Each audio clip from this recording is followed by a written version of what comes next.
transmit 3D audio. No, well, it's not that it's 3D audio. It's just that it's like it picks up audio from every like 360 Oh. degrees around it. Whereas Oh. the mode that I have it on right now, it's only picking up on like a 30-degree arc directly in front of it. Okay. So it's not positional audio. Right. Well, It's it's vaguely positional, but it's more so that it's just like it's only picking up what's in like a 30-degree arc along the front of it. okay. So that way you don't hear the dishwasher off in the background. Is it running You right don't now? It is. I wouldn't be able to tell you. Damn straight. I mean, so that's good. Yeah, so far I like this. I like this new mic. It seems to be pretty good. I mean, I don't have to have it like directly in front of my face. Like, I don't have to be like throating the mic in order to hear myself. You In don't. order for anyone to hear me. You don't have to be going down on the mic, is what you're saying. Exactly. I don't have to. I don't have to gawk that microphone in Understandable. order for people to hear me. It's really nice. Because beforehand I had like it clipped onto my desk, and it was like an arm that came up and over, and it was kind of a pain in the ass. Right. Yeah, my arm broke a while ago. I've been using. I'll show it on stream Damn, here. I hope you're okay. Damn, how do you game with a broken I've been arm? using. Do you have to call your mom? I've been using this, which is a very interesting setup. I used to use this contraption for my headphones, That rules. and now I don't. See, I still put my headphones like here. Uh-huh. Look it on right there, but Oh yeah. That setup honestly rules. That is like DIY realness. yeah, I love it. It's just some T pipes and stuff, and That's awesome. anyway, are you ready to game? I'm ready to video game. I have booted up Power Wash Simulator. I'm fucking ready. I'm ready to clean some shit. That's good. Are you ready to clean up your act? My act is dirty as hell, and I'm ready to throw more shit onto it. I look dead. I just looked at myself. I look like You a look corpse. exhausted. Yeah. Why? I'm not even that tired. Honestly, today I felt kind of the same. Like, when I got into the office, I had a bunch of inspections I had to do in the morning. And I got into the office about 11:30ish. 11:30. And my boss was just like, "You look exhausted. Are you okay?" And I was like, "Yeah, I was just busy." Maybe Truth is, maybe it's I didn't because sleep great. maybe it's because I've only gotten like 4 hours of sleep the last 2 nights. I would imagine that is probably a cause. Yeah, You should probably get some more sleep if you can. I got back into Skyrim. Ooh, that's a fun one to get back into. Oh, there's a little Okay, there's a pissing dick. Okay, just looking at all the dicks that we drew last time. We did draw a couple of Pinours. And when I say we, I mean you, because you do the peen. You do No, the this is we. Pinars. This is a joint operation. We're smoking big old doinks. Ain't nobody smoking doinks but you. Smoking big old doinks and Amish. So I made a promise to myself Okay. recently. Oh, I need to turn on music. I've completely forgotten how to run one of these streams. Like my brain is actually like mush right now.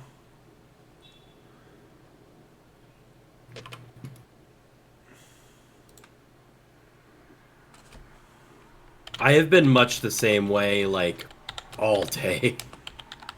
It's just been nuts. Okay, chill Nintendo music. What we got? Chillin' and N64 music.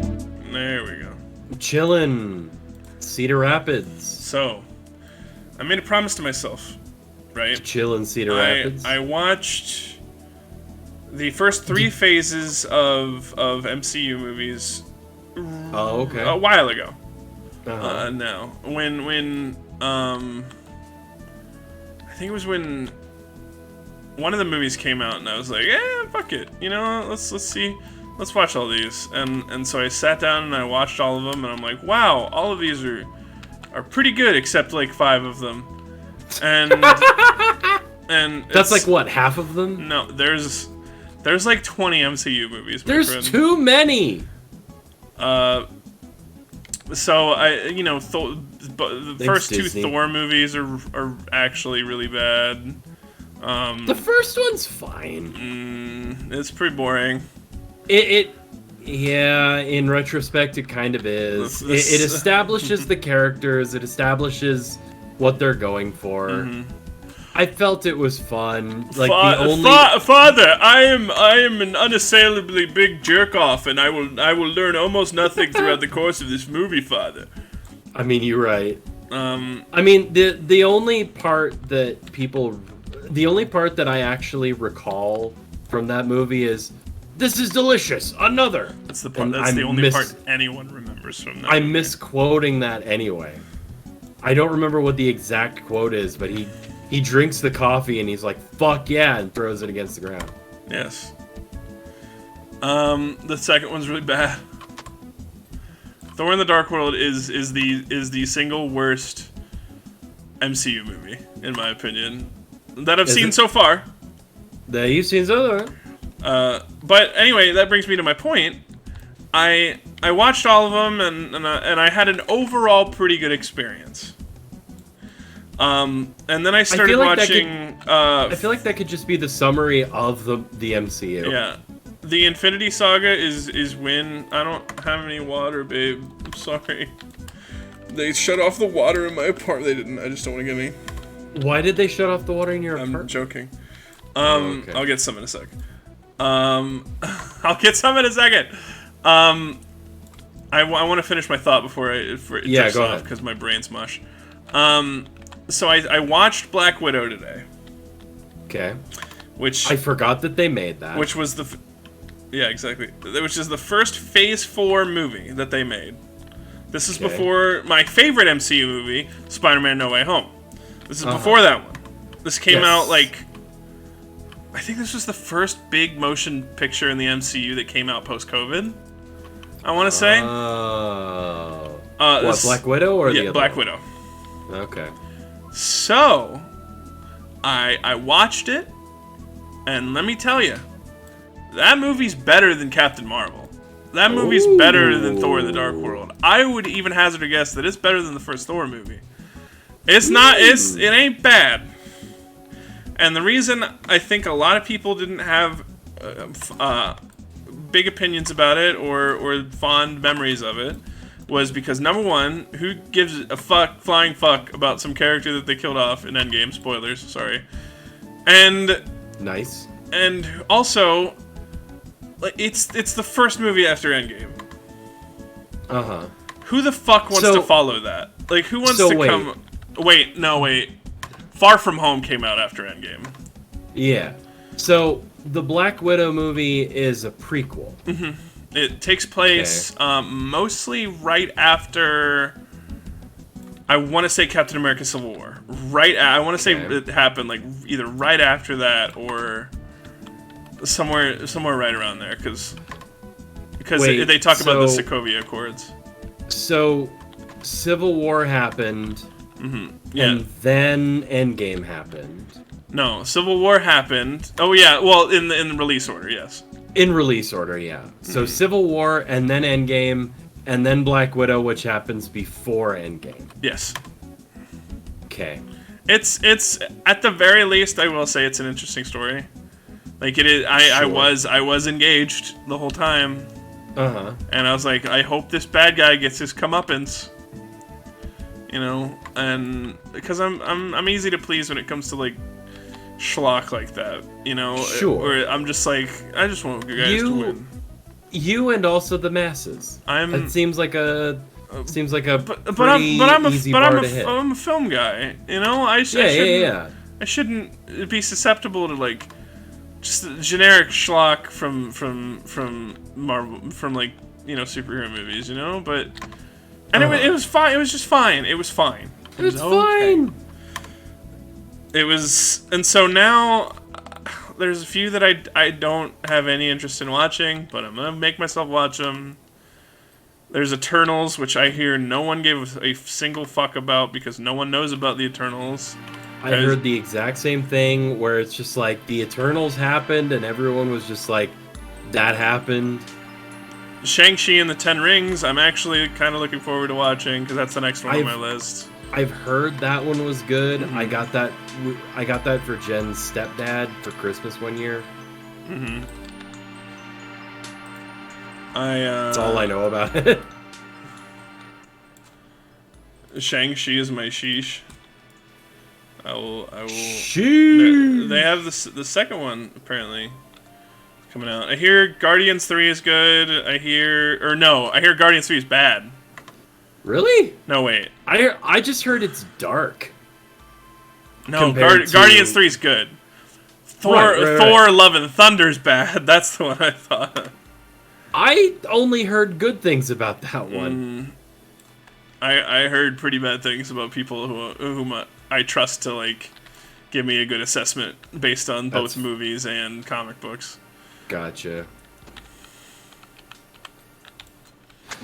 Yeah, last year, the company that I work for, they wanted to do like a summer, like, company event kind of thing. So they rented out a theater and saw Thor: Love and Thunder, and I didn't go because I was just like, I don't really care. I don't watch the MCU stuff. So the last Marvel movie that I saw was The Avengers. Which one? That one. Oh, the first one. The first one. The Avengers. Okay. The first one. That's a good movie. That was a good flick. That was the last Marvel film that I have seen. So I felt like if I were to go and see Thor: Love and Thunder, I'd be like, what the fuck is going on other than we have Thor, he's cool, and also here's the Hulk for some reason. Is he in that? Yeah, wasn't that where he's like in the fucking arena? That's Thor Ragnarok. Oh, okay. Love and Thunder. Love and Thunder is about Gore the God Butcher. Oh, okay. I don't know who that is. Anyway, so this year they're gonna probably do the new Indiana Jones flick, which I actually do kind of want to see. Harrison Ford breaking his ankle yet again. I kind of want to see. I want to see Indiana Jones die in an Indiana Jones film, just because I'm really into Harrison Ford being like, "Fuck this! I don't want to do this anymore. Just kill my character." That is not what he said in an interview. That's exactly what he did in Star Wars. But that is not what he said about Indiana Jones. He said, "I will stop playing it when I die." That's an exact quote. Oh, okay. Well, either way, I'm looking forward to Indiana Jones. I'm gonna go see it with my company, which is silly. Well, I was gonna tell you about Gore the God Butcher. I should probably go get water before I do this. So yeah, go ahead. I'll hold down the fort. Okay, I will be right back. Sorry. Camera's on you, by the way. All right, awesome. Hey everybody, how's it going? How are you liking The Legend of Zelda: Tears of the Kingdom? I'm just about done with it, if only because I have a sense of like I've been playing it for dozens upon dozens of hours, and I feel like I need to finish it at some point. But I definitely am going to get the Fierce Deity set before I do that. I just got Majora's Mask this morning, and I'm very excited about that. I don't know what exactly it does. Damn, that sucks. Vid. It's very good. It is 100% worth everything on the Switch, even though at this point in the game the Switch is 100% showing its age. We should have at least news of a new Nintendo console at this point.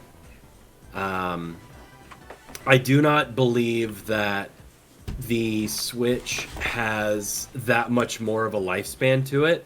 However, I do think that there was an internal goal within Nintendo for the Switch to outsell the number one selling console in history, which is the PlayStation 2. I sincerely believe that Nintendo is withholding any information on any new console because they want to officially outsell the PS2. Haven't we talked about this on stream before?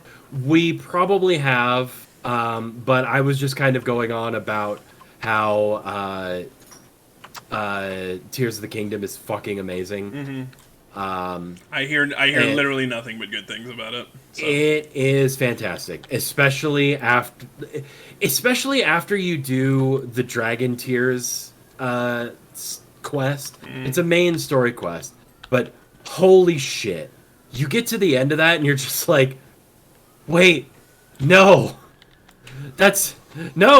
you can't do this to me, Nintendo.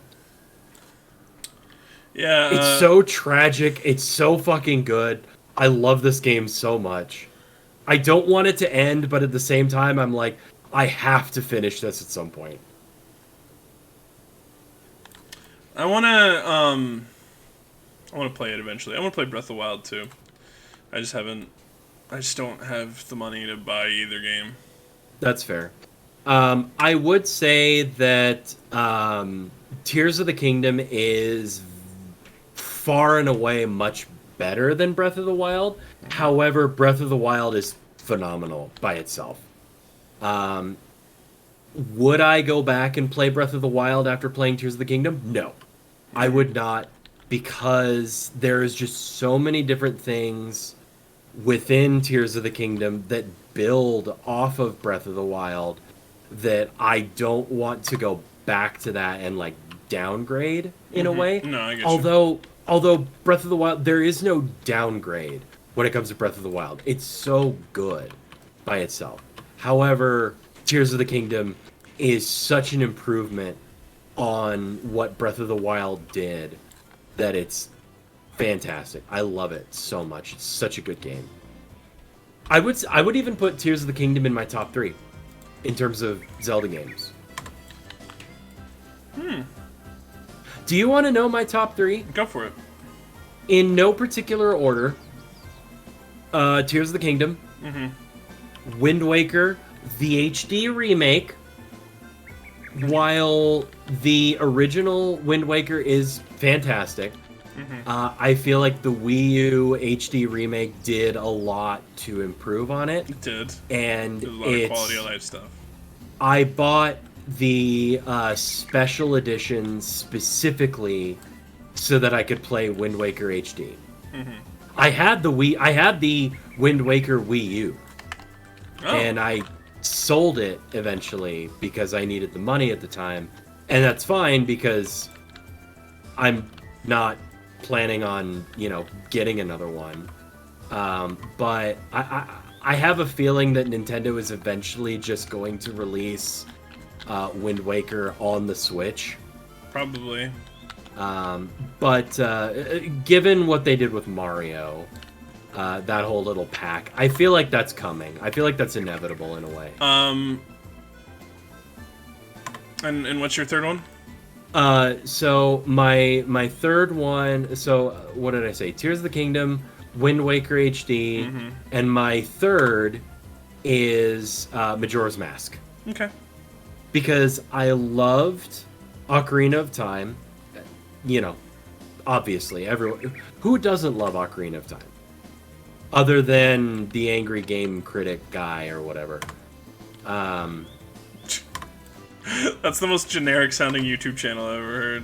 The angry steaming mad gamer. Yeah, there have been. Well, no, because there have been a couple of those kinds of reviews. What is it, the Nostalgia Critic or whatever, where he's like, Ocarina of Time actually sucks, and it's like, fine, Nostalgia whatever. Critic reviews movies. Whatever. It's a guy who. It's a straight white man who plays video games and then talks about it. That's as generic as I can fucking get. I remember that like specific video. I didn't watch it, but I remember he was very upset at Ocarina of Time, and there were a lot of people who were very upset at him for being like, Ocarina of Time isn't as good as you remember. It's like, whatever. So Ocarina of Time is probably like in my top 5 in terms of Legend of Zelda, but Majora's Mask, I feel, is the superior N64 Legend of Zelda game. The story is a lot more interesting. It deviates a lot from the traditional Legend of Zelda story, while also keeping to a lot of the traditional mechanics. So that's my I love Majora's Mask rant. And I was just saying that in Tears of the Kingdom, I did just find Majora's Mask this morning. Oh yeah. So I can just wear that. For me, Wind Waker, Link to the Past, probably Link's Awakening. That's fair. I did play the Link's Awakening remake on the Switch. I didn't get a chance to. It's very good. It is not worth $50. No, that is what I heard. It is good. It is not worth the sticker price for a new video game. Nope. Because it is the same story. It is the same. I mean, it's the same story beats. There's a few new things that kind of tie in a little bit to newer Zelda, but also not really. And they add some stuff like, I think there's amiibo functionality, and there's some newer like side, like not even side quests, just kind of side things that you can do. But for what it is, I would have paid $30 and I would have been happy with it. I'm not happy that I paid $60 because I bought it digitally. I'm happy that I played it. Like, it's a good game. It's one that I played not super recently, but not as like a child. I played it a little bit on like an emulator, and I got stuck at one point and stopped playing. And then I saw that the remake was coming out, and I was just like, yeah, I'll give that a play. I like The Legend of Zelda. It's probably one of my more favorite Nintendo franchises.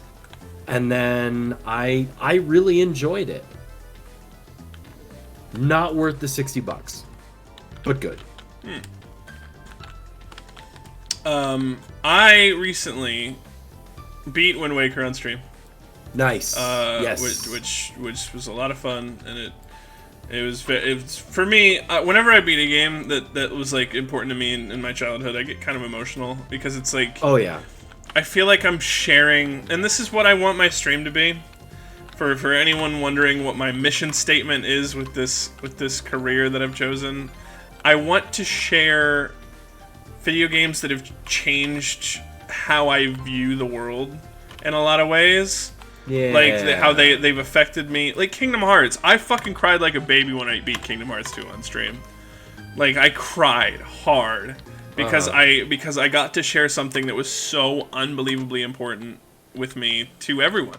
I got to bare basically my soul to you guys, and it was a fun, exciting journey that we all had together. And that's kind of what I'm going for.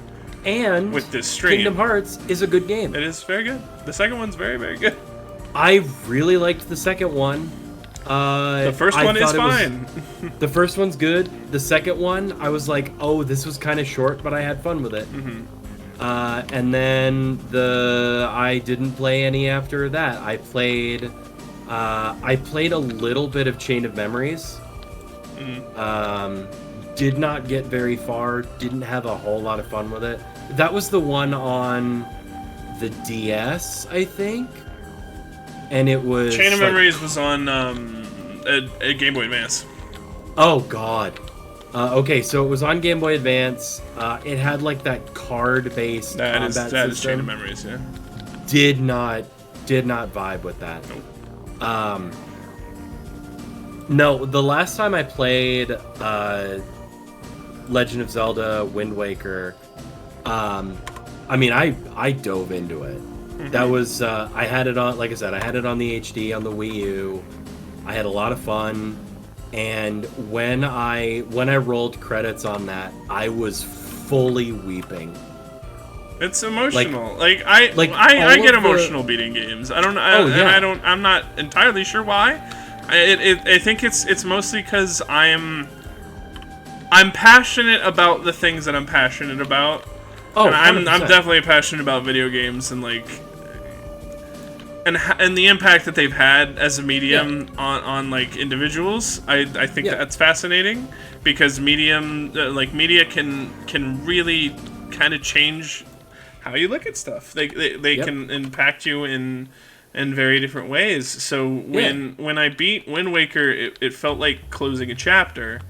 And that is always like, because these streams take course over many months typically, and it's a long, arduous process, and the ups and downs that Wind Waker, or that playthrough, I went through my like changes in my life during that playthrough. And so like you look at the first stream and you look at the last stream and how much I've grown as a person, because I realized that deep into my adult life, I change all the time. And you have. Yeah, and so it's like, I can personally attest, you have certainly grown as a person. Yeah. And that's wonderful to watch, and I'm glad. I feel privileged to experience that. I feel the same way. It is. You know what? This came up recently with me and my friends. An event happened that I'm not going to repeat on stream, but needless to say, a lot of discussions about like personal growth and seeing your friends grow and how wonderful that is to see like personal growth in your friends and how they're learning to deal with adult situations, and it's a wonderful thing to watch. You see people grow up, like it's cool, it's wonderful, and I assume that is one of the appeals of having a child too, is being able to see them grow and learn and how wonderful that is. And change their poopy. Change the diaper. But back to what I was saying. I got way off track there. No, you're good. I beat Wind Waker on stream recently, and I recently watched a video about Wind Waker Randomizer, which I didn't really know how to set it up. It's fucking super easy, and so I've been kind of playing that in my free time, and I have a day planned. Hold on one sec. Next month, I'm gonna do a randomizer stream. July. I should probably mention this as well. July 22nd, there will be no stream because I'll be out of town. But Wind Waker. That's a Wednesday, right? Yeah, that is a.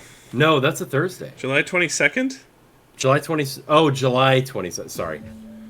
June 22nd is next Thursday. July 22nd, I don't fucking know. July 22nd is a Saturday. I'm looking at my calendar right now. Cool. But yeah, July 8th. July 8th. I'm gonna be doing a Wind Waker randomizer. Nice. I'm gonna try to beat the whole thing in one session. July 6th. I'm going to a fucking baseball game, baby. Cool. Hit those balls. Get that touchdown. Yeah. Well, we've got our minor league team here in Salt Lake City. So, the Salt Lake City Salters. No, it's the Bees. Salt Lake City Bees. Because Utah is the Beehive state, and we will be playing against the Sacramento River Cats. I'm very excited. I have not been to a baseball game in many, many years. It has been quite some time for me as well. God, I love baseball. Anyway, so, oh God, I had something in mind. It was Legend of Zelda. So, kind of on your mention of just like completing a game and just being very emotional. There's such a high in those sorts of games where you get to the final boss and you have that epic struggle, and maybe you lose a couple times, maybe you don't, but you finally beat it and you get that catharsis of just like, I am the hero, I just saved the world from Ganon, or, you know, whatever the bad guy is in whatever game you're playing. And it's just like, there's such catharsis. And then you see, like, the effects of what you've done, and you see the credits roll in the game. I get emotional. When I last finished Wind Waker, like, the credits were rolling, all of the different faces were coming up in the bubbles. Yeah. I was practically sobbing. It was such a wonderful experience again, and I'm so glad I got to play it. I know for a fact, as soon as I finish Tears of the Kingdom, it is going to be Tears of the Spader in my apartment. When I first beat Final Fantasy X, this is when I was fucking like kid. I was like 13 or something, and God, that game's been out for so fucking long. I played it, and I'm like, you know, I'm beating it, and at the very end, when you beat the final boss, and Tidus and Yuna are about to embrace, and he just passes straight through her, because he's not real, as best as I can describe it without wholly spoiling it. He's something like that. He's not a real person. And, he's not a real boy. And they establish like this love this love side quest, and he's not a ghost. But it's kind of like that. He's a simulation, man. He's the Matrix, man. He's a dream.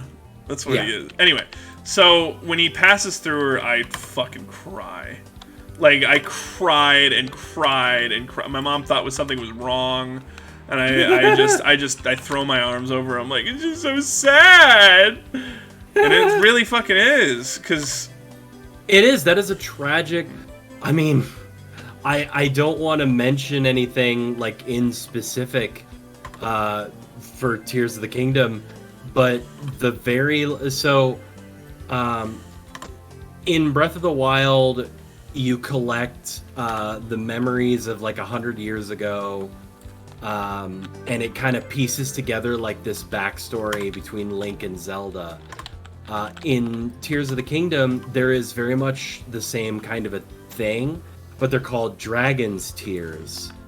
And once you collect all of them and you get to the very last Dragon Tear, and you see what the deal is with these things, holy shit. It takes a dark and extraordinarily tragic turn in that game, and I am fucking here for it. I've watched that particular cutscene a couple of times now, and I have gotten misty-eyed just about every time. It's so... Holy shit, it's so good. How many dicks have you built? Surprisingly few. Because, and not for lack of trying. It's, so a lot of what you see on like Twitter and YouTube and whatnot for like people, you know, making Building that mechs sort of and shit. yeah, building mechs, building a mothership that just drops drones, shit like that. That's extremely impressive and not something that I am capable of creatively. Right.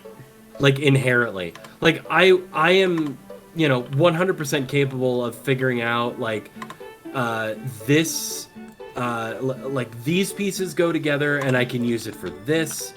I have used more than one odd bridge and like fun little flying machines. I have done several of those. But when it comes to like super creative designs where it's like, oh, I'm going to build this sort of mechanism and it's going to fire this specific projectile at a specific time at a specific enemy, I don't have that in me. I am not that creative. I'm having fun with what I can do. You know, I'm having, I absolutely, you know, I can definitely create something that will kill enemies in interesting ways, but I am nowhere near as creative as these people on like Twitter and TikTok, whatever. These types of people, I have no idea how they do that, and I applaud them. That rules what they're doing. My girlfriend says, I think the most complicated thing I have made was a wagon that farmed Hylian rice for me. Oh, you made a thresher. You fucking made a combine harvester. I got a brand combine harvester. Oh, I've got a brand new combine harvester. It harvests Hylian rice. Which, to be fair, Hylian rice is a very good food object, so that's awesome. Good for you. You can make sushi. You can make sushi. You Sashimi. can make meat rice bowls, which is great. Those are good. Those are good food items. You can make rice balls, onigiri. Also, I do not know what I don't know how Matt Mercer sounds as Ganondorf because I immediately switched the voice acting to Japanese. I did not want to hear any English voice acting in this fucking game, mostly because I hate Zelda's voice actor. She doesn't sound like Zelda. She doesn't sound like whatever Zelda should sound like. I just can't do it. I understand. Don't like it.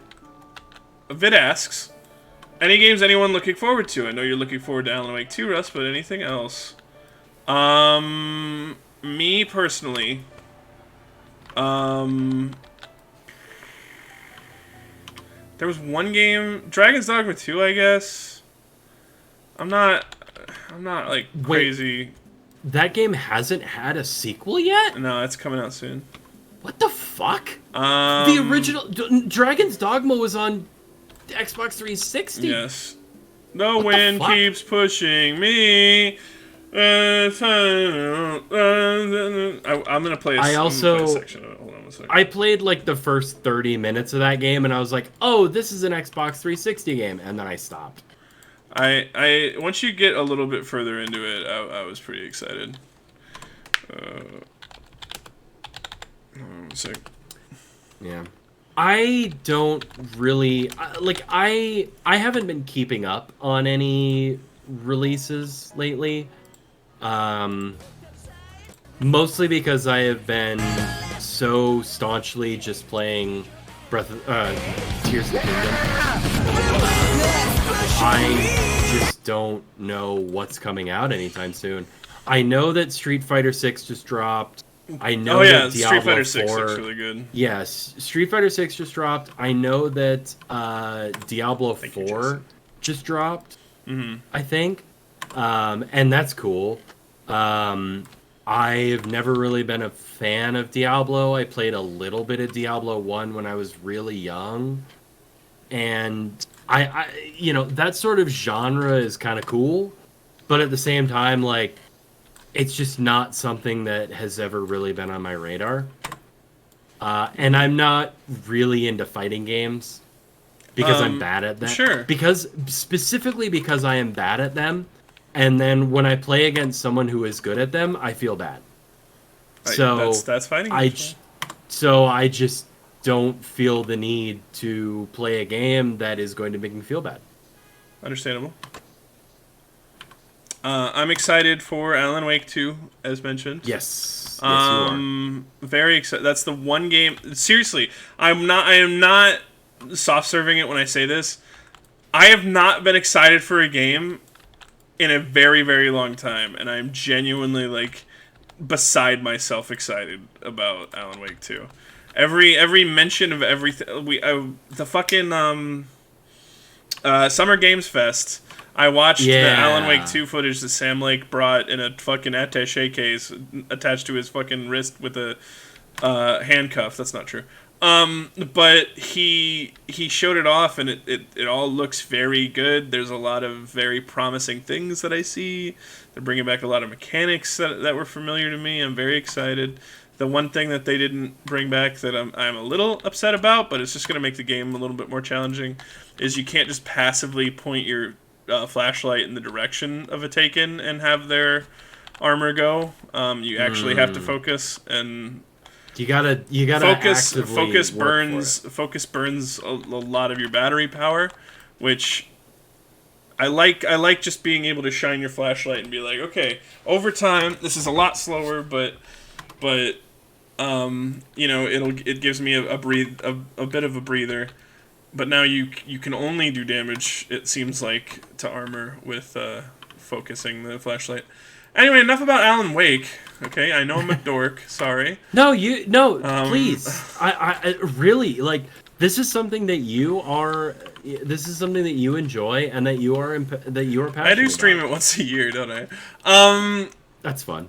What else was announced on Summer Games Fest? I recently listened to a podcast. A shout out to Get Played podcast. It's a very good video games podcast. I highly recommend. They're very funny. They have good, insightful takes about video games. They were once called out, rightfully so, for the original premise of Get Played was they played the worst and weirdest video games of all time. And for Thanksgiving, okay, I'm going to couch this. So imagine it's Thanksgiving. Sure. Thanksgiving is a holiday that we Americans celebrate where we are thankful for the Native Americans for saving our shitty asses when we colonized this place, right? Yes. So, for the Thanksgiving week, they had on a guest who is a comedic writer and also a member of a specific Native American tribe that I don't remember. It's just outside of the Tacoma area. They invited him on to discuss Custer's Revenge. That's not a good... This particular guest lambasted them on record, like, because that sucked. Yeah? And, like, for 30 minutes, he went on about how they were wrong and how they could have done better. And he was 100% right. And at the end, they were like, you are absolutely right. This fucking sucks. We respect you as a writer, as a friend. We're very sorry for what we've done. And it's just like, holy shit. I could not believe that happened. And I was so glad that it happened because, oh my God, it was just, it was bad. But after that, Get Played is about just video games in general. and not just like worst and weirdest. It's just video game chat. It's very good. It's very fun. I like it a lot. They release every Monday. Go ahead and download them. Give them a follow. Fun podcast. They recently did. They recently covered all that to say. They recently covered the Summer Games Fest, and they just kind of went down the line of like what game was announced and what their reactions were to it. Mm-hmm. I don't remember any of them. I watched it. Do you want me to go through some the Please. ones that I remember? Please do. Mortal Kombat 1. That was the first thing that was fucking shown. The first major thing that was shown. What is that like the first Mortal Kombat just like re-released with updated graphics and stuff? New. So it's a whole new thing. It's a brand new game. So Mortal Kombat's 1 through 8. 10? 8. Oh. Because this is right before the timeline shifts back. So that's Mortal Kombat 1, 2, 3, 4. 5 was not 5. 5 was Deadly Alliance. Okay, this is going to be bad for me. 5 was Deadly Alliance. 6 was Deception. 7 was Armageddon. Which I loved Armageddon because it had every character that had been released up until that point. That's so, and then little sneaky 8. It's canon because it's the 8th one. Mortal Kombat versus DC Universe. Oh yeah. So then 9 comes out, and they knew that the last 2 were kind of stinkers. Not a whole lot of people liked Armageddon because fatalities were not personal to characters anymore. Oh. They had create a fatality system, which no one liked. Huh. And then Mortal Kombat versus DC Universe is, I'm gonna say it's a good game. It is not a good Mortal Kombat game. Did they fight Batman? Yes. Does Batman win? Sometimes. Bullshit. Batman wins all the time. Batman cool. So I think Mortal Kombat vs. DC Universe was like them trying to get Injustice off the ground, which I love Injustice. I love that series. Yeah.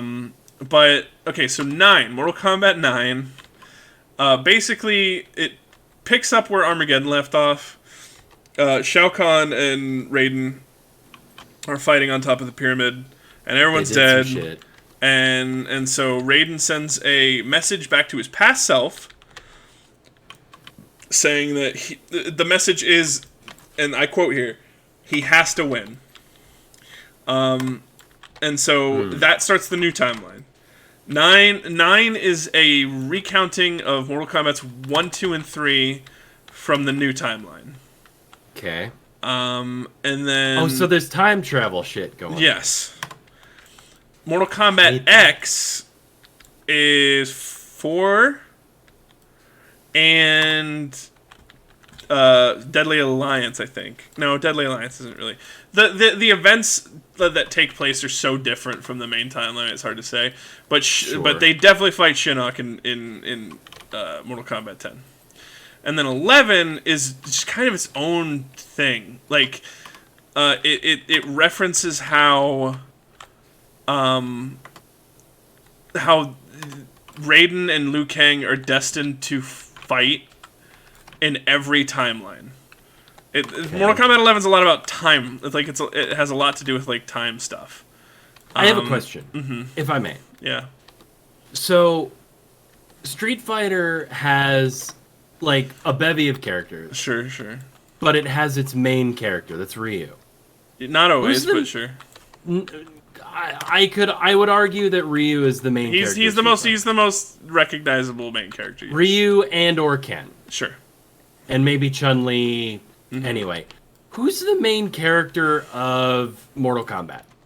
Because when I think of Mortal Kombat, I think of Sub-Zero, I think of Scorpion, I think of Liu Kang, I think of the four-armed guy whose name I don't remember. Thank you, Goro. I would say Liu Kang. Especially in this new one. He is. I was not expecting that. So he wins the first Mortal Kombat tournament. He wins number 1. Okay. Goro shooting force. We'll get to that. He wins 2. And then I think he wins the first 3, and then he gets killed and is a zombie. Okay. Which we won't get into. But so Liu Kang is kind of the main character. Mm-hmm. Yeah. Yeah. Raiden sometimes as well, but Liu Kang mostly. Oh yeah, that's right. There's Raiden. Raiden is the god of From thunder. Metal Gear Solid. That's the one. In the story mode is Deception, they have a new character that basically plays as the main character. Shijinko. He is really, really important, actually. He's the one who kills Onaga, I think, canonically. Onaga's like the Dragon King. He's not super important past the game he's in. Okay. He was the king of Outworld before Shao Kahn was. Bo Raicho is my favorite. Oh yeah. You Shao like Kahn. That's right. That's another name I recognize. Shao Kahn's the ruler of Outworld. Yeah. And Outworld. Okay, a bad guy. so in order for to declare war in between realms, okay, there are different realms. We're in Earth realm. There's Outworld, the Nether realm, which is basically hell. The Netherlands, yeah. The Chaos We're going to realm Amsterdam. and the Order realm, but those aren't important. Okay. So anyway, in order to invade other realms, you need to win the Mortal Kombat tournament 10 times in a row. Your realm. So at the beginning of Mortal Kombat 1, Goro is 9-0. Nice. So if Earthrealm does not win, he's about ready. If Earthrealm does not win, Shao Kahn's going to invade Earthrealm. Okay. So they send these Shaolin monks, and Liu Kang kicks Shao Kahn's fucking ass, or Shang Tsung's fucking ass, and kills Goro. Cool. I think. Wait, does Johnny Cage kill Goro canonically in the story? I can't remember. Oh yeah, Johnny Cage was the guy too. Yeah, he's cool. I just remember playing the original Mortal Kombat with my buddy growing up on his Super Nintendo, and I was like, wow, I wish I had a Super Nintendo.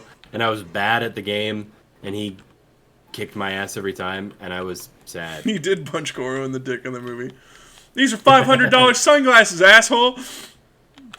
Which one of them has a shower scene? That's Street Fighter. I know that's Street Fighter. That's the joke. That's Chun-Li. That's specifically Chun-Li, where they have a gratuitous shower scene. It was important in my development as a human being. It's a formational moment for young women respecters everywhere. It's true.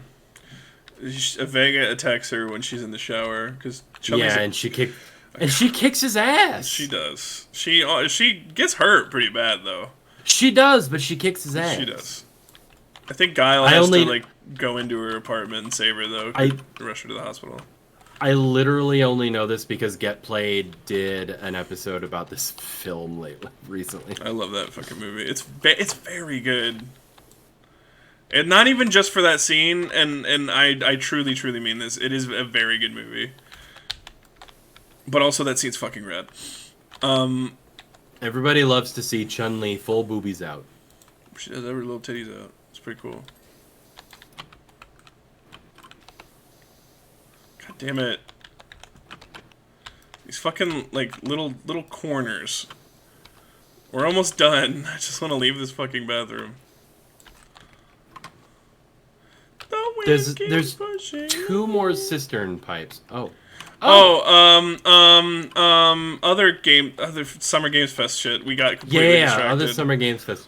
Not necessarily Summer Games Fest, but there was we briefly mentioned Bethany Esda. We got Starfield gameplay. Starfield gameplay finally. Starfield or Starfall? Starfield. Starfield. Okay. What is your thought on Starfield? Haven't seen the trailer. I have not either. I Are haven't you sat excited? down and watched. Yes, from what I've seen, the bits and pieces that I've seen, it looks promising. But I don't fucking know anymore. I have heard that it is the It's the WoW it is killer. oh yeah, it's the WoW killer. No, it is the least buggy Bethesda release yet. I'll believe that when I fucking see it. I've seen that article headline. I don't believe it for a fucking second. I am expecting Skyrim day one levels of jank. I'm very excited. I will probably play it because I am a big fan of shit that Bethesda does. They have good games. Mm-hmm. Bethesda has good games. They make good shit. There's a reason why Skyrim keeps getting released. There's a reason that I am playing Skyrim again right now. There's a reason why, like, when I am, like, hammered or high at 10 p.m. on a Saturday, I'm like, I'm gonna boot up Skyrim. And then I play it for, like, 15 minutes and then I'm done. There's something magical about Skyrim. There Really. honestly is. It's... I don't know what they did, but, like, Skyrim fucking rules. I mean, I played through all of Oblivion on stream not terribly long ago. That's a great game. I won't say that game was soured for me. I mean, because Oblivion is great. I played a shit ton of it. Much later than a lot of other people. The thing that kind of soured me on it was I had a buddy at the time in college who told me, fuck everything when you get into that game, go straight to the Shivering Isles. Don't do And that. I did. I did that. And I had a fun time up until I got to Jiggling. Yeah. I could not beat Jiggling at all. I kept running out of arrows. I kept I wasn't doing well at all. And so finally I just I just slash killed him because I couldn't beat him. No matter what I did, I could not beat Jiggling. So I cheated. He's a tough boss if you don't do at least a portion of the main quest of Oblivion first. Mm-hmm. Absolutely. He is a very, very tough boss. And like I said, I couldn't do shit to him where I was. And so I slash killed him, and then I played more of the game by itself, and I had a lot more fun. What's that sword that's two dragons and Dawnfang and Duskfang? It don't know. changes depending on what day it is. Oh, is that the one that you get in the Shivering Isles? Yeah. You I have did you have have to that. set up you have to set up like these traps for people trying to come to the Shivering Isles. And so you get to like kill them in different ways. It's really kind of cool. I love that part. But at the very end you get it, and it's like the best sword in the game basically. Nice. It's very good. I used it in every single playthrough I played. I think did I beat Shivering Isles on stream? Does anyone fucking remember? It's been a while since I did that. It's been a minute, yeah. I can't remember. I have like one highlight from that fucking stream, and it's me killing Mankar Cameron really fat. Like I one shot him. Nice. And I mean that's a good clip to get. Mankar Yeah. Cameron's a son of a bitch. He's just an extremely powerful wizard, and if you're not ready for him, he can fuck you up. But Oh yeah. I beat him really fast. I will also say, did not get to that point. I got to the point where he disappears. Like you get to him and he's like, he's holding congregation, and I'm like, oh no, it's that guy. I recognize him from the books in Skyrim. And then he fucks off, and I'm like, oh man. Oh fuck. What is that called? What are his books called? Commentaries on. I can't remember. But anyway, it's fuck. I love Oblivion. It's very good. It's a very good game. I did mod it quite a bit. Yeah. I will say that is a game that I have not finished completely. Ending's very good. I never got to Mehrunes Dagon doing his thing. I had fun doing what I did.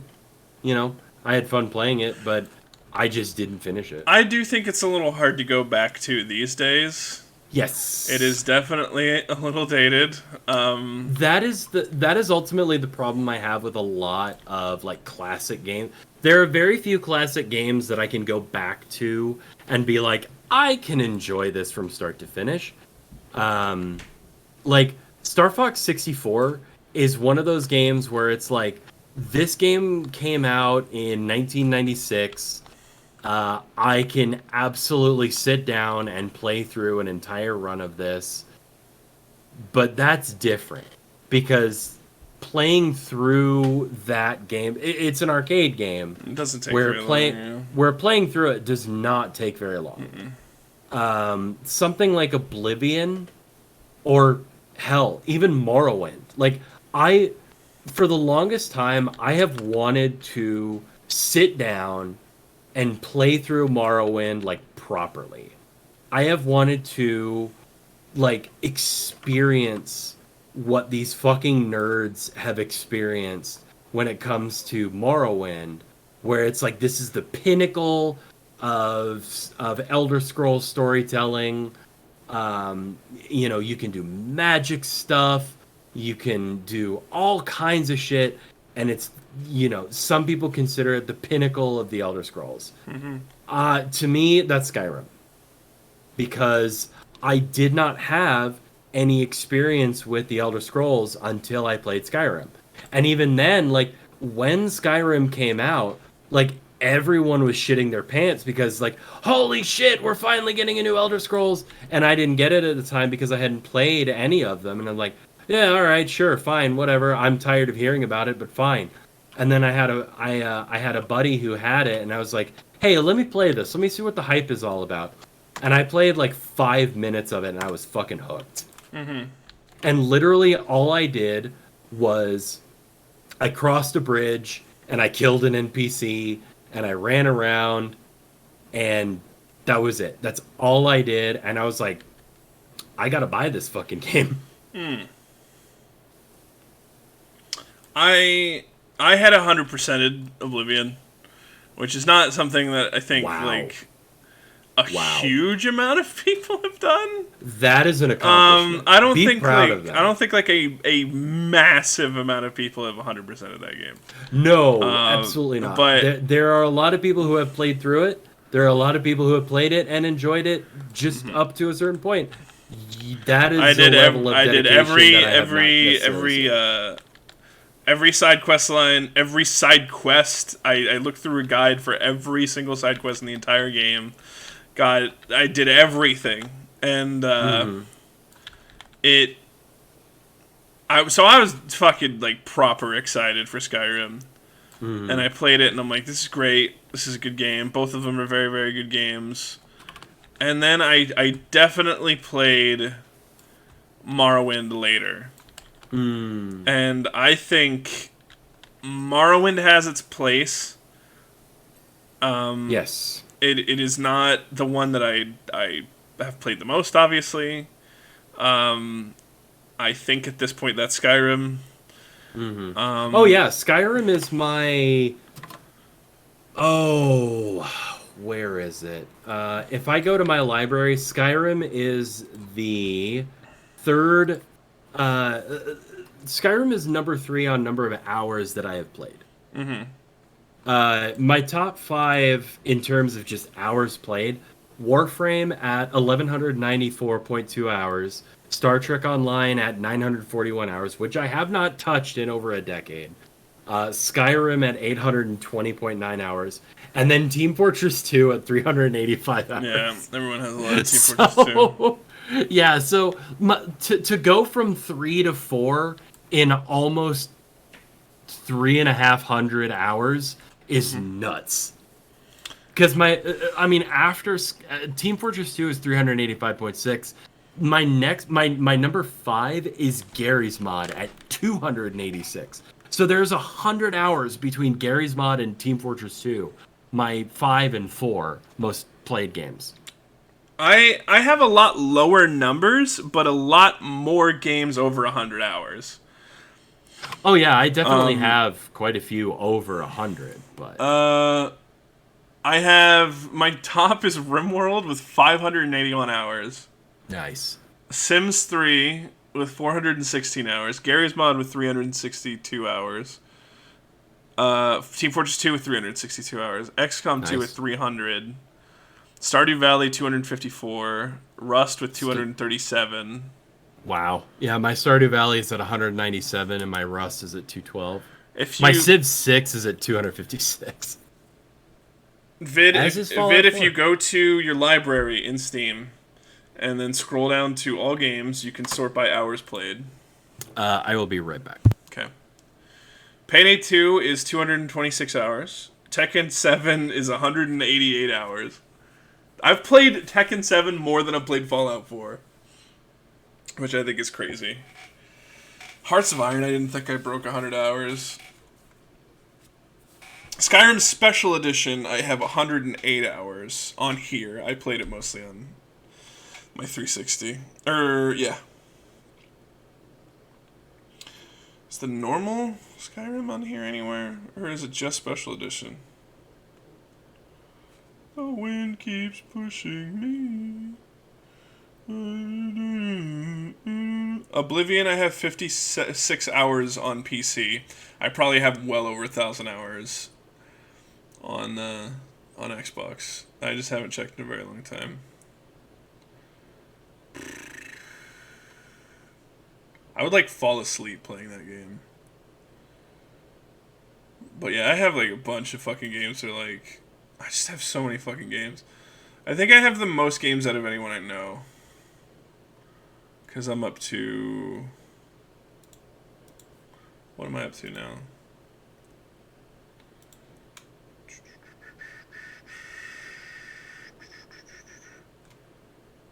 $775 games. And I play a lot of them, I will say. So.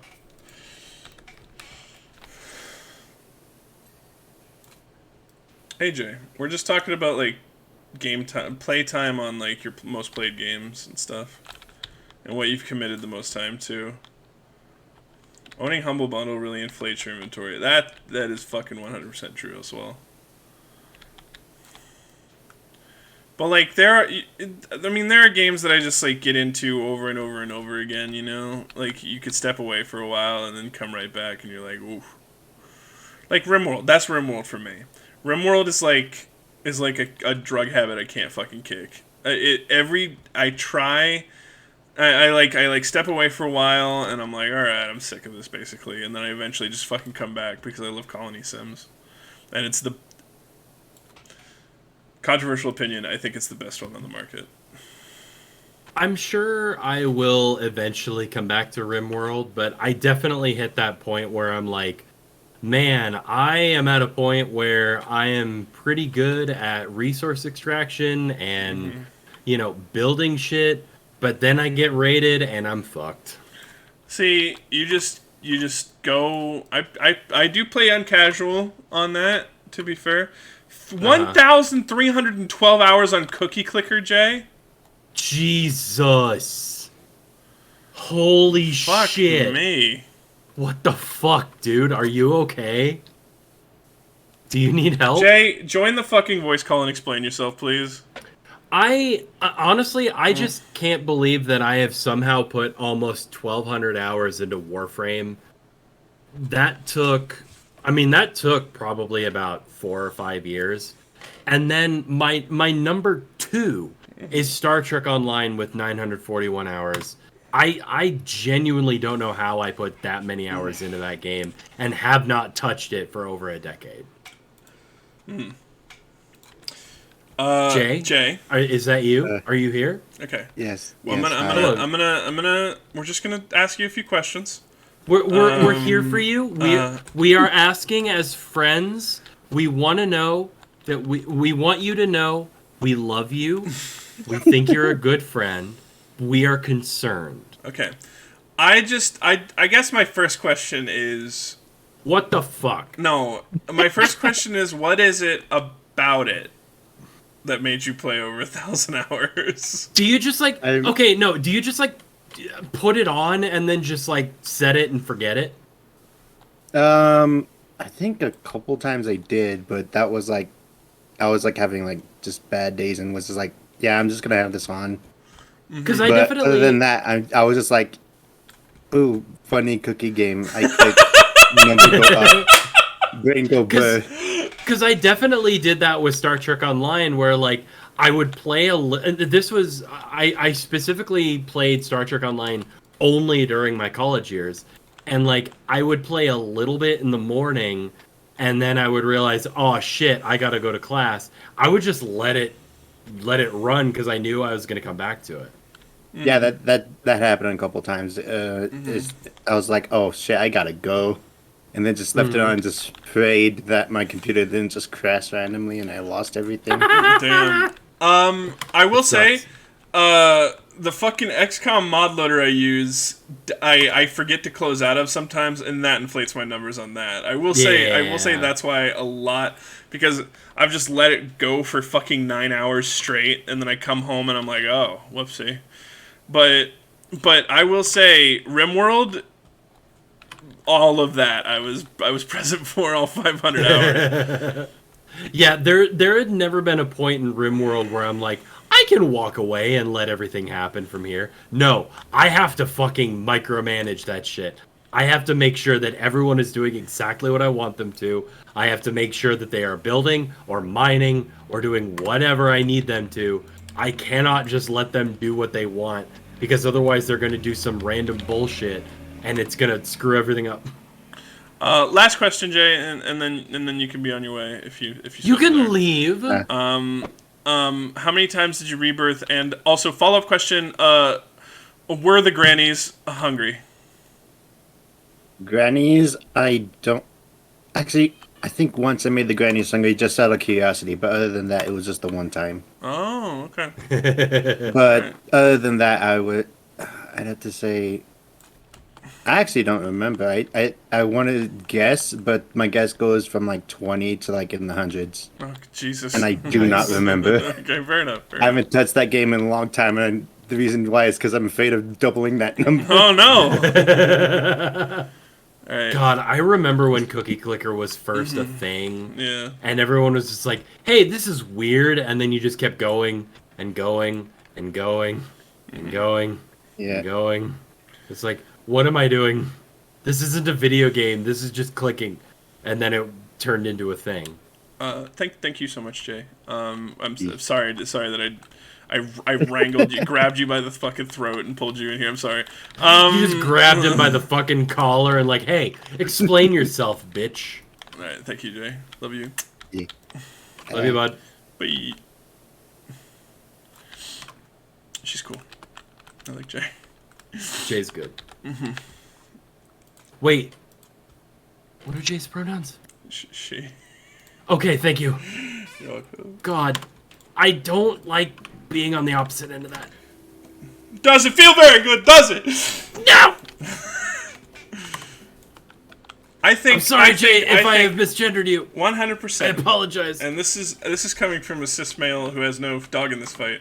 I think if, for the most part, as long as you are apologetic and correct yourself, I think misgendering somebody the first time is at the very least understandable. It may suck, and I totally get that it does, but it's just something that, like, gender normativity it's got to be a fucking lesson that we all have to just. It is deeply ingrained into our society. As a non-binary person who is out to their coworkers who constantly misgender them, I know. Mm-hmm. I'm fully aware. Shit do be like that though. It shouldn't.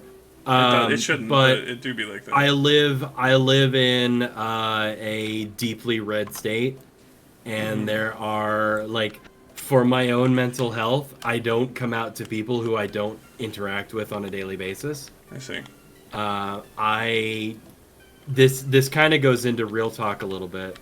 But I came out to a guy that I work with pretty frequently, a driller, and he was immediately like, I don't know what that is. I don't know what that is. I don't know what that is. I don't know what that is.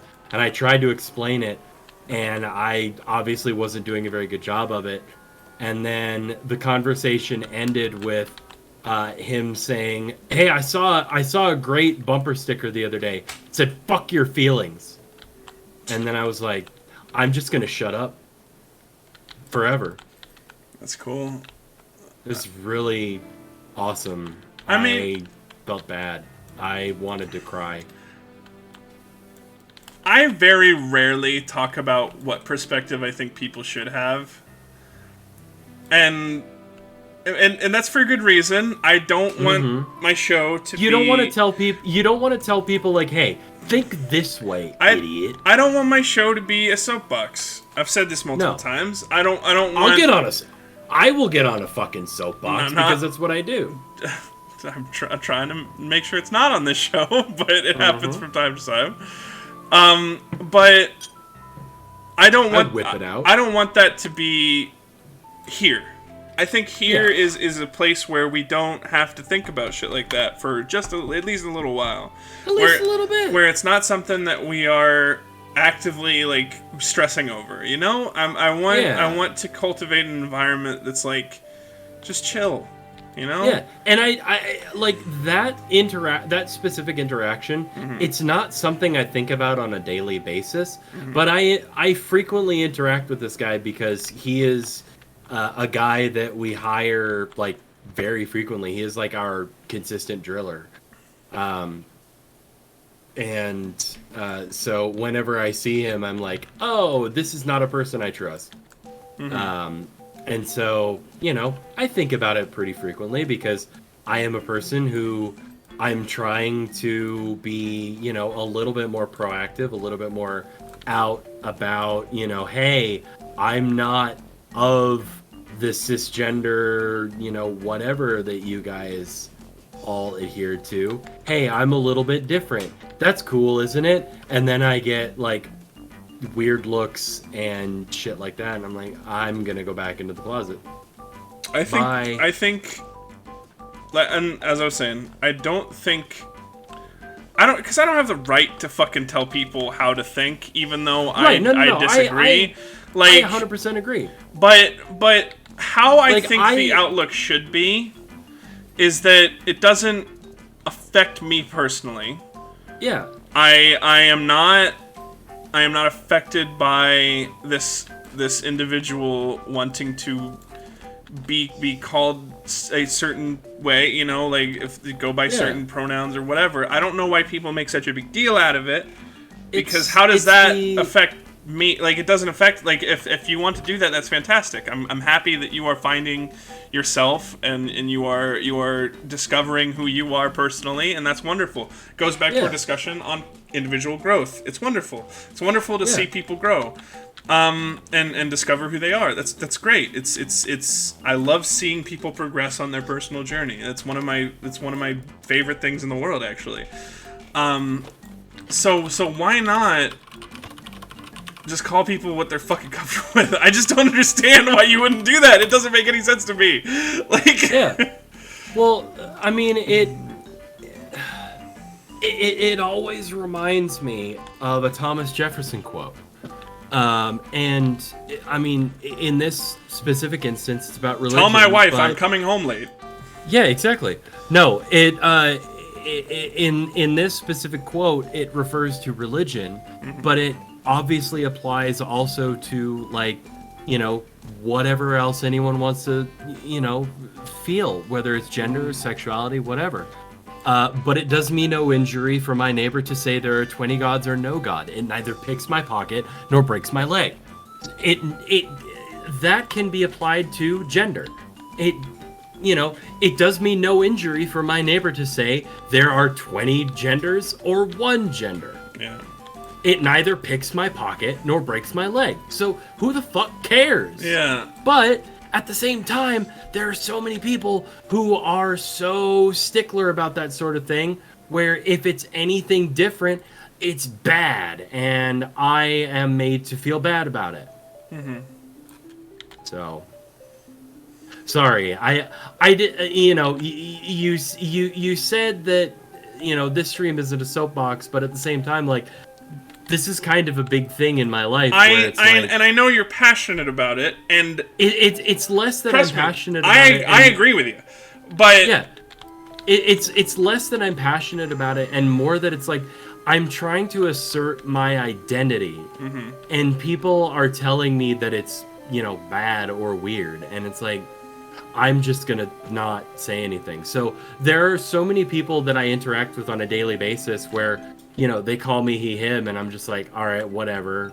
I make no effort to distinguish myself as other. Mm-hmm. So if someone that I am unfamiliar with, maybe someone that I will interact with once in a year, I'm not going to correct them because it does better for my mental health to just not. Mm-hmm. No, I completely understand that, and that sucks that it is that way. It really does. I can't. When Trina was talking about this, because Trina identifies as she/they. Hell yeah, Trina is also a non-binary pal. And when she was talking about gender identity and struggling with understanding. Even personally, I told her, like, I have no frame of reference. Like, and it even though, like, I don't think anyone hasn't thought about it who's in, like, certain groups. You haven't. I've fucking considered it. I've been like, okay, well, how do I feel personally? And it always does come up, he, him, just because. It's just how I that's how you. I'm comfortable. That's how you feel comfortable, and that's what you even going beyond, that's what you identify as. Yeah. Because identify as implies certain other things where it's like, this is a choice.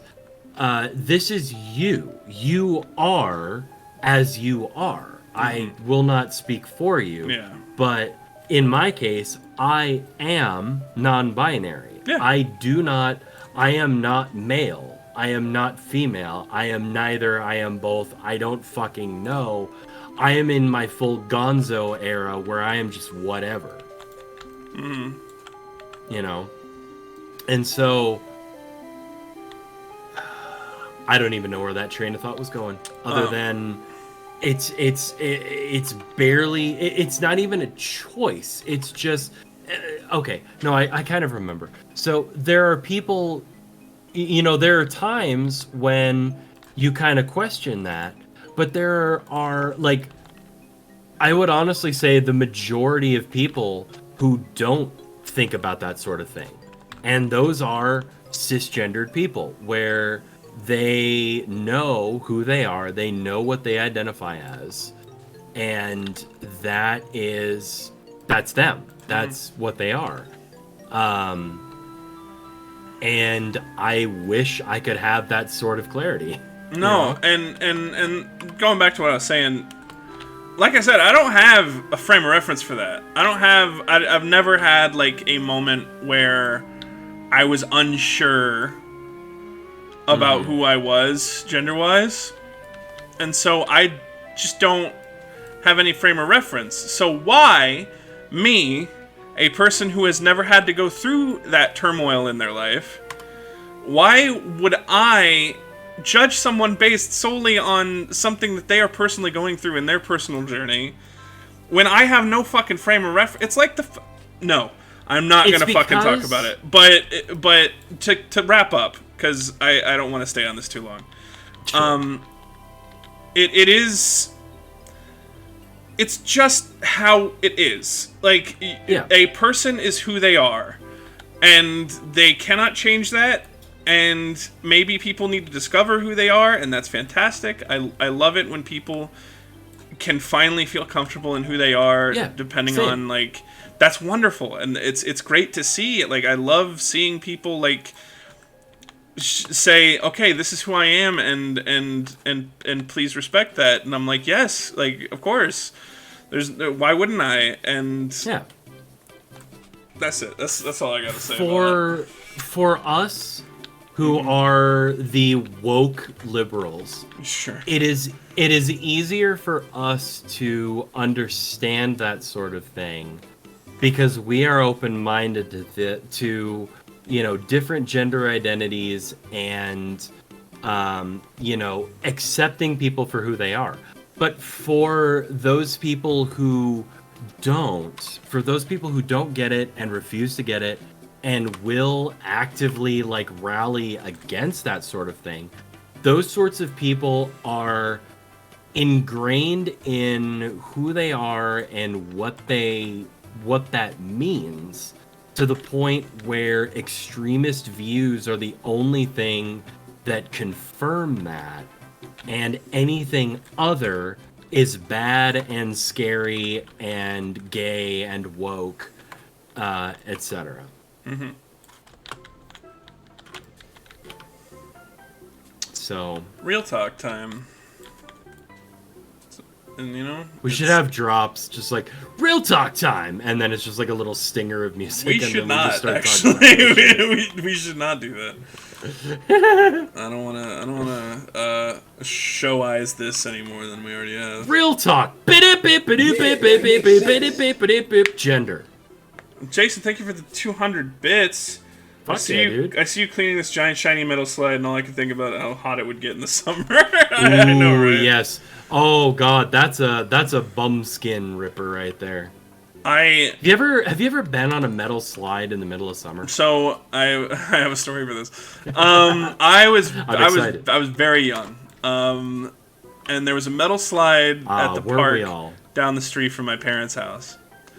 And I wore shorts a lot when I was a kid. I mean, I wear I wear shorts like in my home. You know what? That's easy. They're comfy and easy to wear. Yeah, they're comfy and easy to wear. I mean, I just love shorts. Shorts are just, you get to... I had good calves, okay? Shorts rule. I should say that. I had very good calves. Have you ever made jorts? Yes. Hell yeah. I used to wear jorts to work when I was a janitor. Anyway. I've got a pair that I made like 2 years ago. They're fucking good. Jorts are good. Anyway, so I'm wearing these like vinyl shorts.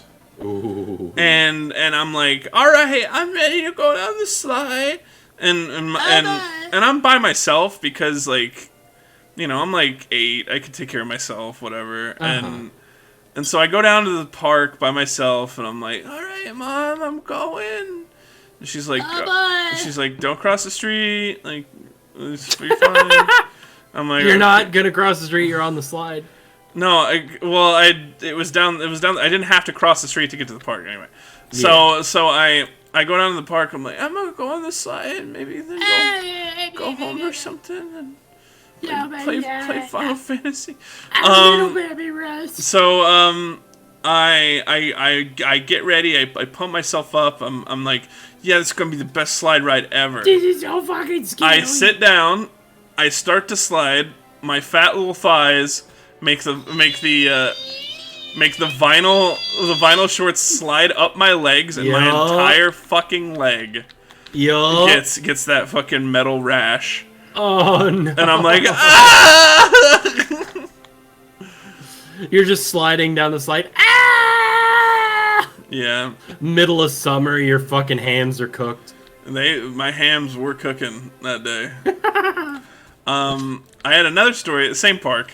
I had my bike and I was riding, and I had just learned how to ride one-handed. Nice. And I was That's like, a cool moment. I felt so cool. I was like, all right, yeah. And so I'm going down this pathway at the park, and it's like a really small hill. Like it is. I hesitate to even call it a hill. It's a fucking like. It's a hill bump. in kid It's a bump in the fucking road. That's all it is. It is a hill in kid sense. And so I go down, and so I'm going a little bit faster than I'm used to when I'm one-handed biking, right? And I immediately eat shit, scrape my knee. I'm like trying not to cry because there's people around and shit. And I pick my bike up and I walk home. I walk home and shit. Dude, kids do the stupidest fucking shit when they're young. Okay, I have another fucking story. So it was. I have a story too, but go ahead. It was 4th of July. And we were setting off sparklers in my backyard. Nice. And I'm like, I love sparklers. And so, you know, my dad's like, he's lighting like 2 at a time because you can just push them together. Oh yeah, right? And so that's what dads do. And so I'm like, oh my god. And so I touch the end of one. Owie! For those of you who don't know, sparklers are mostly magnesium and a different metal to make a different color.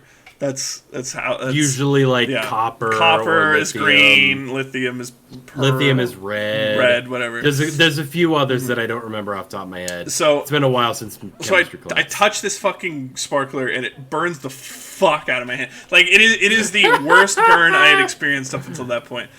And I start fucking crying. Like my mom gets, because I was such a fucking drama queen. I fucking like, my mom gets a bag of ice, and I'm like, I burned my hand, and she's like, it's okay, it's all right. Yep. What was your story?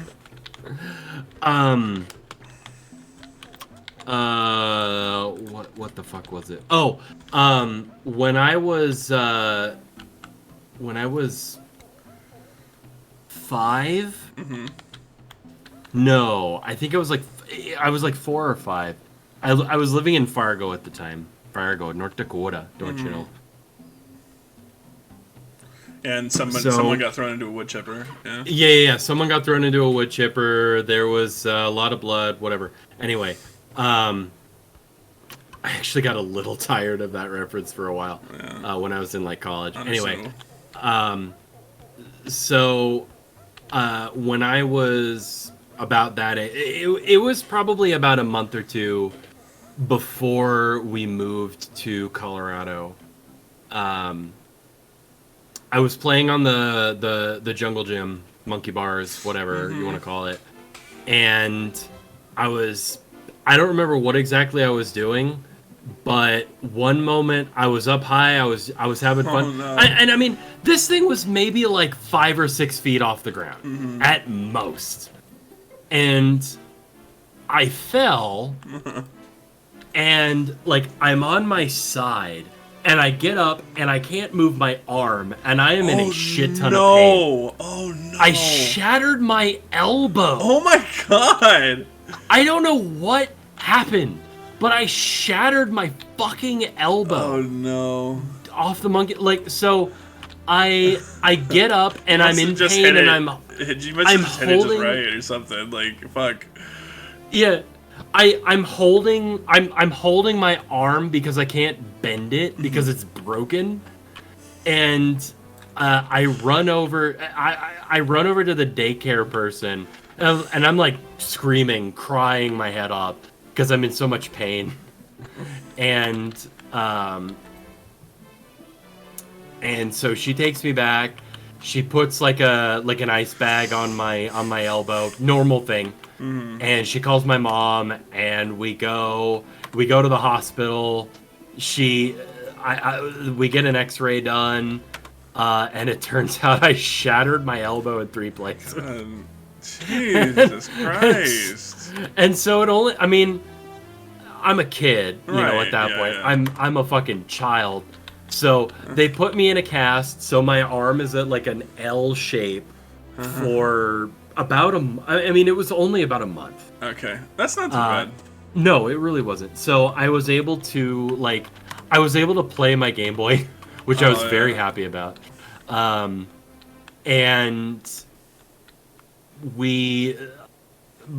my parents still have this cast.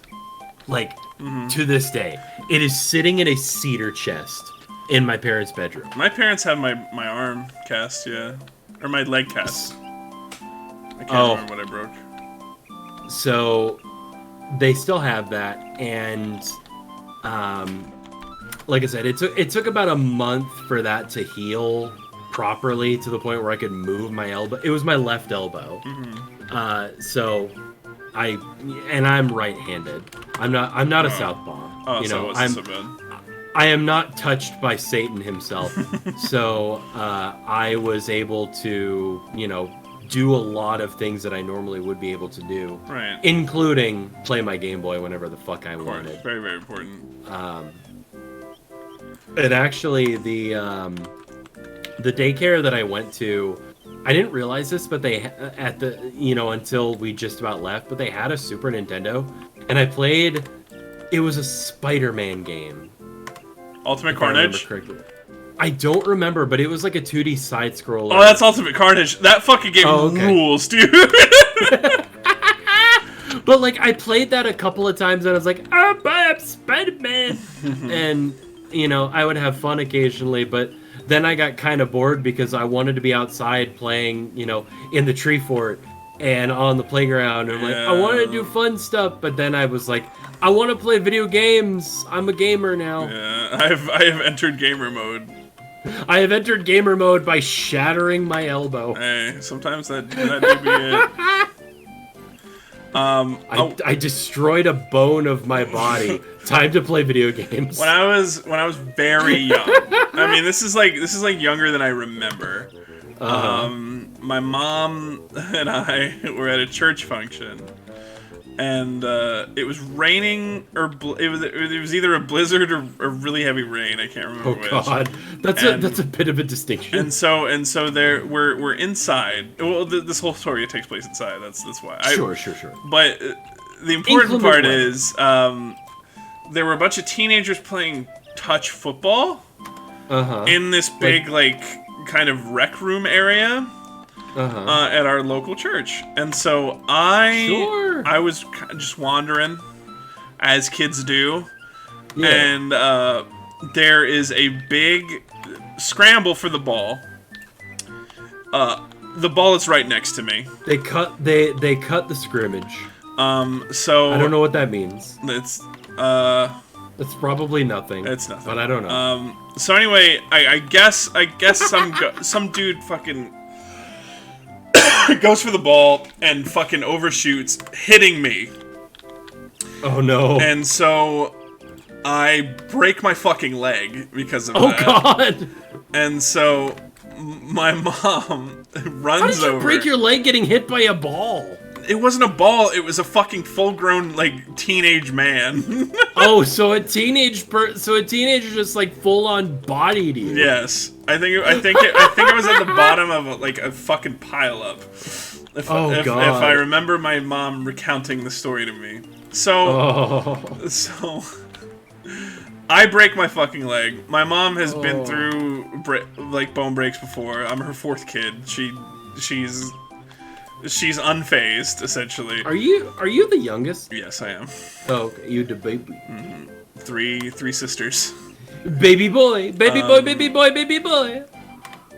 I'm trying to fucking set up a D&D game with them, but it's not working out. Anyway, So I break my leg, I'm crying, and then eventually I calm down enough because my mom is like, she's a champ. The adrenaline wears off. Yeah. So she's like, she turns to the other mothers, and she's like, "Hey, watch this!" And she tries to stand me up, and I just fall over because I can't fucking put any weight on my leg. And she does that like 3 fucking times, and every time she tells this story to me, I'm like, "Mom, that's horrible. Why would you do that?" And she's like, "I don't know, it's funny."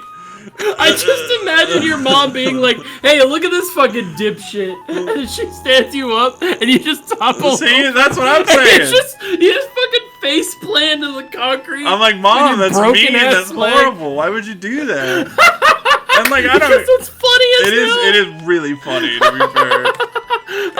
If I had it, like I'm not trying to be insensitive to you and your pain and you know your trauma. I think it's fucking funny. But like that's funny as fuck. She was talking to me because I remember I asked her, I was like, "Why the fuck were you doing that? What reason did you have to do that?" And she's like, "Well, you weren't crying." So I was like, So you stand me up like some fucking broken marionette puppet, and you fucking show me off to your friends in this church? Your mom rules. She's really cool. I love my mom. You should tell your mom that I say she rules. I will do that. Thank you.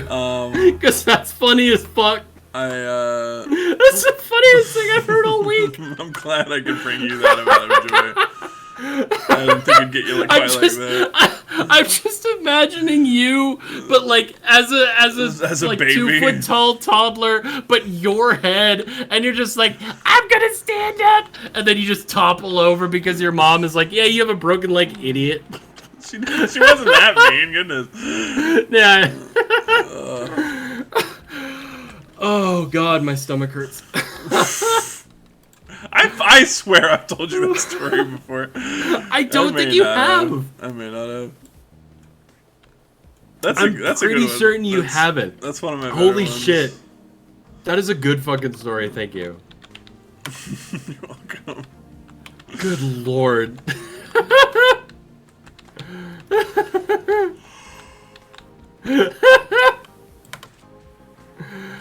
But Jay, you're absolutely right. That's like fucking like villain behavior. Like that is like totally some shit, is. like actual villain shit. 100%. But it is absolutely villain. Like it is villain in a kids movie behavior. Yeah. Just like Gru grabbing one of the minions with a broken leg, just like, look at this dumb shit, and then it just falls over when he tries to stand it up. Would say, and they go banana. Banana! And then it would just like lie there and hold its leg. It's horrible. And then the kids would laugh. Banana. Banana. Gorals. Oh God. Gorals?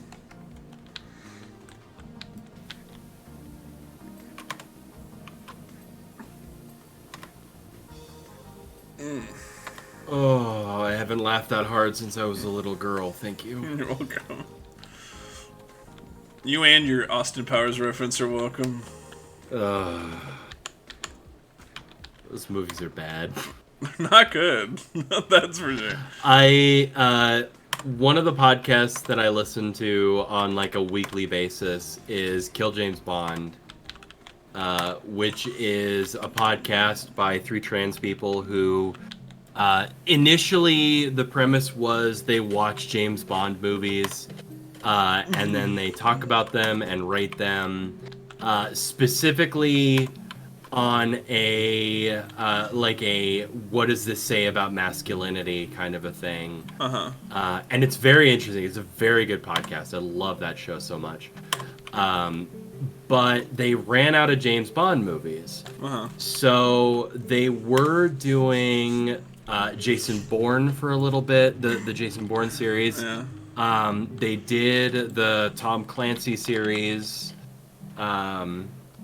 And then, among other series. And then recently, they did Austin Powers. And Holy shit, those movies are way worse than I remember. They've not aged well.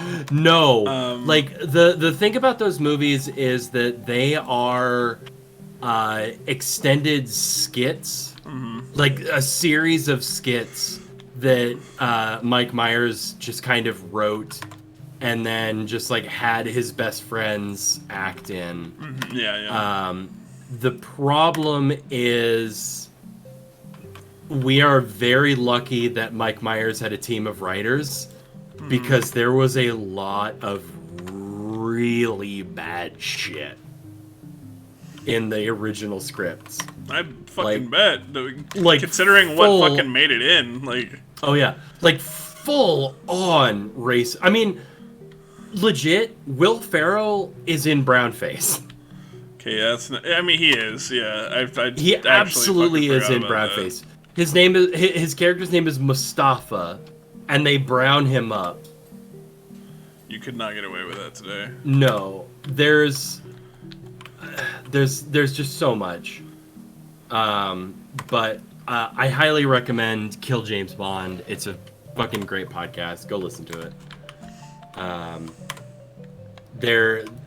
Their recent series on Austin Powers, it was something that they denied that they would ever do because it is that series is so upsettingly offensive from a trans standpoint. Like the James Bond? That's a no, Austin Powers. Austin Powers. Well, James Bond, yes, but Austin Powers, that's a man, baby, is holy shit. It is. You not look at that. Well, no, it's not good.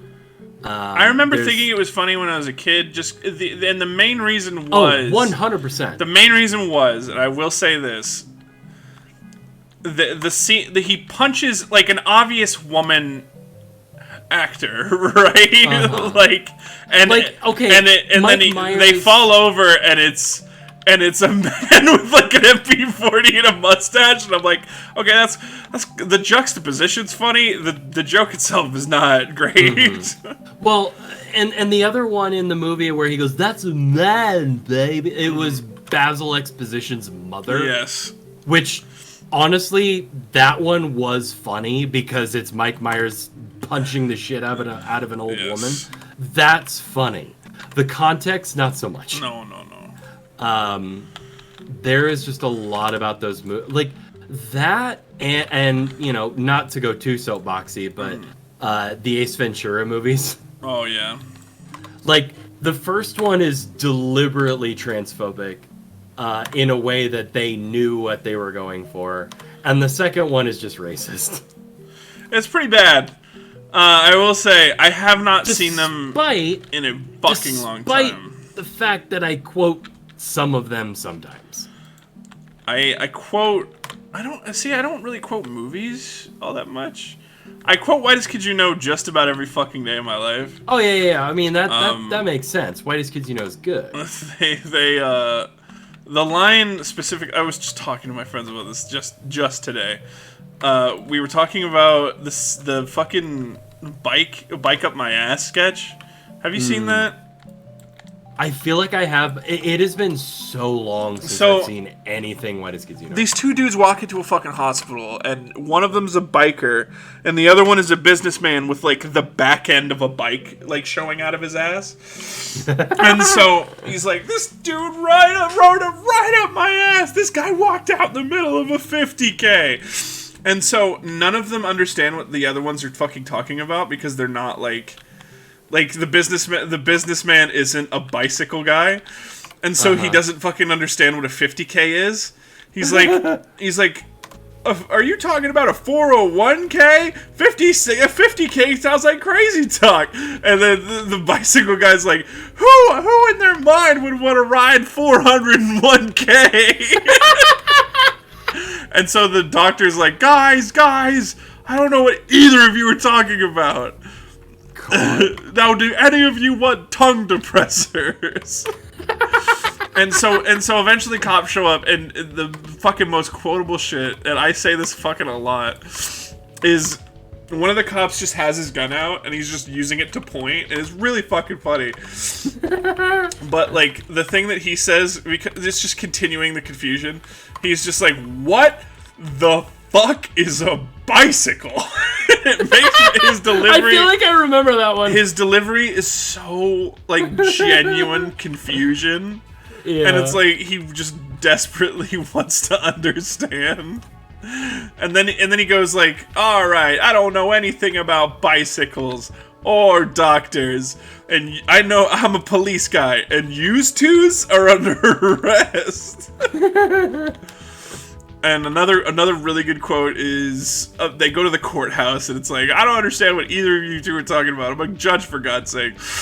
He's like, "Jury, what do you think?" "I'm just a mom. I'm a business guy, and I agree with that guy." "Judge, what the hell? There's not even one bicycle guy on this jury." That one, I wish I could fit that into like normal conversation, because that is absolutely my favorite quote that they've ever said. Like, it's so fucking funny. It's very good. Rest in peace, Trevor Moore. Rest in peace, Trevor Moore. I feel like we mentioned that last time too. I think about it every fucking day of my life. He died like fucking 3 years ago this August. He should not have died. No. He's too young. He was 35. Or 40, Yeah. 40, I think. He just hit 40 or something. Oh god. I mean, I'm hitting 33 this year.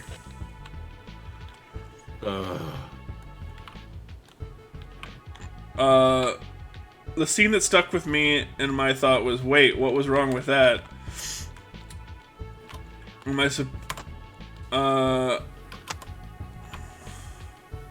mean, I always just liked Gallon of PCP. That one's a classic. Oh, Ace Ventura.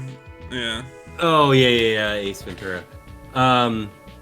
Yeah, so with with the first one, it was very like, I mean, it's extraordinarily transphobic because, you know, Finkel is Einhorn in a trans sense, where Finkel was a male football player who, quote-unquote, transitioned to Einhorn, who is a woman. Your gun is digging into my hip, and it's her penis.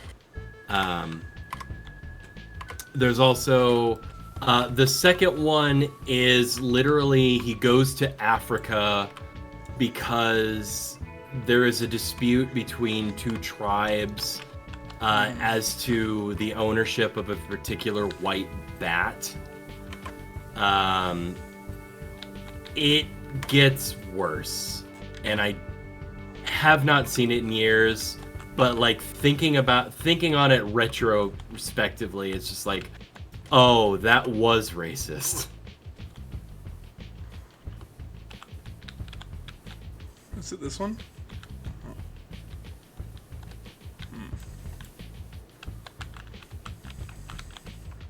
In theory, it's this here. I wonder if it's on the other side. Yeah, it is. Get it. Do you want me to get the? Do I need to get the scaffolding? No, hold on. I might be able to get this. Come on, you son of a bitch. No, I'm so close. Wait, come on. Wait. I got it. Oh, come on. It's so close. Fuck it. Oh, wait. No, down there. Wait, no, that's... Yeah! I got it! Nice. I jumped off and cleaned it on my way down. Slide Doubles. bases. Juice rock. Oh. Some of these panels are also a little fucky still.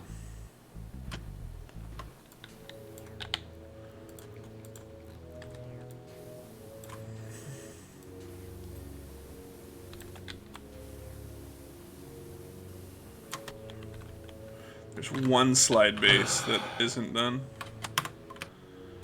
Oh my god. Nice. Come on, which one are you? Vertical frames. Oh, that frame there. There we go, there's no one. Oh, I saw something.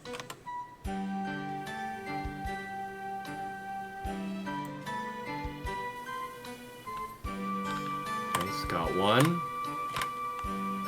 And then this one here.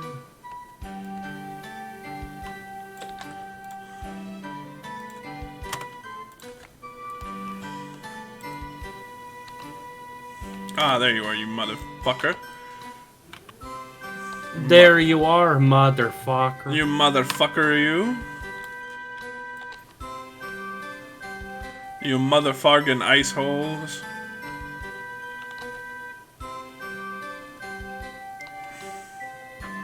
There's... Speaking of jokes from movies that are problematic, there is a movie called Johnny Dangerously, which I fucking loved when I was a kid. I feel like I remember the name. It was Michael Keaton. He's like, it's like a fucking like crime drama, but it's a comedy. It's really fucking funny. And Joe Piscopo is like the bad guy, kinda. Nice.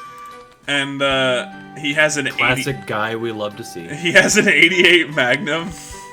That's his like signature gun. And so when he first introduces it, he's like, "This is an 88 Magnum. It shoots through schools." And that's so fucked up to think about like today. Yeah. But goddamn, like. Oh, but it's so funny. It's so at the funny. Fucking time. And so he's like, in another scene, he's like, "Hey, when are we gonna wrap this up? I need to get to target practice. There's a movie theater letting out." And I'm like, "Oh my god, that's real. That's a real fucking line." Oh no. And it's so fucking. His deliveries are so fucking funny. And it makes me upset that I find it so unbelievably hilarious. I will say, I don't fault you, because that seems like one of those things where it is extraordinarily funny at the time, but with new context. Oh, God. It's like, oh, no. I do recommend that movie, though, still.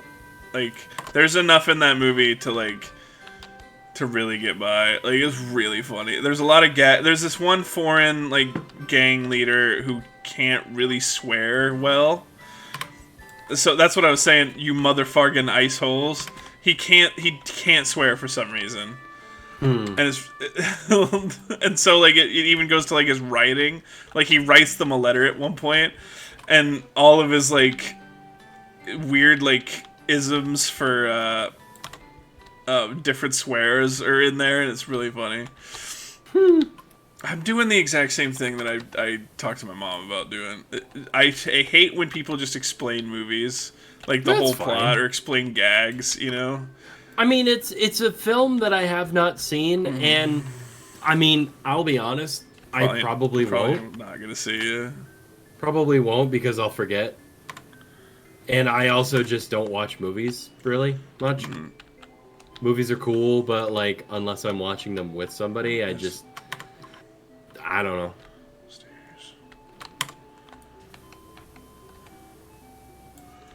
It's 11:30. We need to finish this up. Oh Jesus! It really is. The slide frames. Yeah. Yeah, this one is really. There's a lot of intricacies. A lot of intricacies. A lot of us having good conversation. Yeah, just kind of passed by. Time just flew by. What the fuck?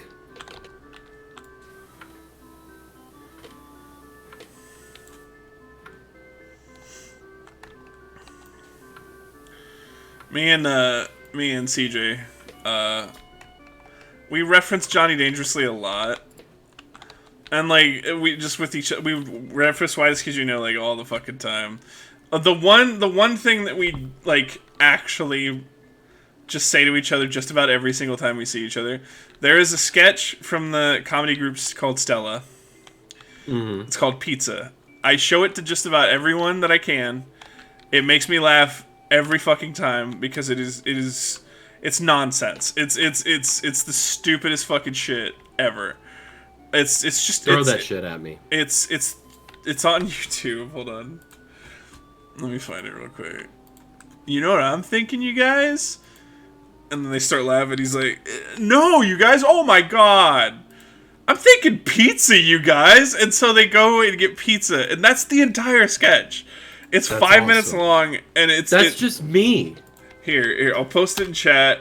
Guys, I highly recommend this fucking sketch. It's only 5 minutes long. You should really watch it. But, like... I'm going to watch it after we're done streaming here. But it is so fucking funny. Because the idea of, guys, we should get pizza. That's just me. I'm a whore for pizza. So love pizza. there is a segment. There's a segment where the two of them have like girls, right? They met girls at the pizza place. Oh, girls. And so the dude that got left behind, because there's three of them. The dude that got left behind is like, so how was your guys' day? And they're like, oh yeah, no wait, because they have anal at one point, and so they go. He's like, so how was the ass fucking? So that's one thing that we quote, right? The next thing is, I thought it really hurt. She tore me right in half. That's a good one. And then, but the one that we fucking quote literally fucking all the time is the first guy's like, well, I'm glad that you guys had a good day. I'm sorry I can't share in your merriment.